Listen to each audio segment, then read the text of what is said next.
గిరాకీ మంచిగా కావాలంటే పక్క దుకాణం కంటే ఓ రూపాయి తక్కువ తీసుకోవాలి. ఒక వస్తువు కొంటే ఇంకో వస్తువు మీద డిస్కౌంట్ ఇస్తామని సాటింపేయాలి.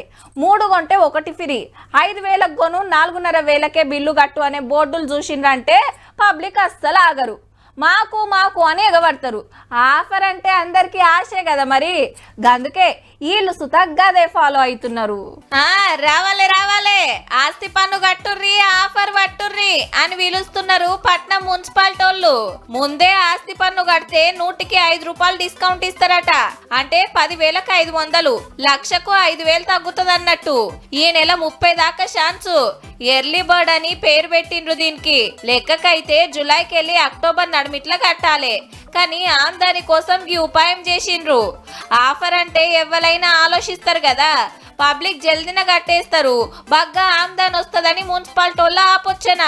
ఎట్లా లేదన్నా ఈ నెల రోజులల్లా 800 కోట్లు రావచ్చని లెక్కలు కట్టిండ్రు. ఇదేం కొత్త కాదుల్లో. 10 ఏడు పన్నులు కట్టిస్తానికి 100కి 5 రూపాయలు డిస్కౌంట్ ఇస్తే ఆఫర్ ఆశకు బగ్గనే కడుతున్నారు. పోయినేడు నెల రోజులల్లా 786 కోట్ల రూపాయలు వచ్చినాయి. గా పైకం తోటి పబ్లిక్ కోసం ఏమేం పనులు చేసిండ్రో గాని 10 ఏడు ఆనాకాలం వచ్చిందంటే పట్నంలో తిప్పలైతే తప్పుతలేవు.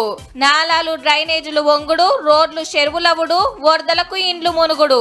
ఆనాకాలం రాకముందే చేయాల్సిన రిపేర్లు చేసి పన్నులు కట్టినోళ్లకు కొంత ఫాయిదా చేయరి సార్లు.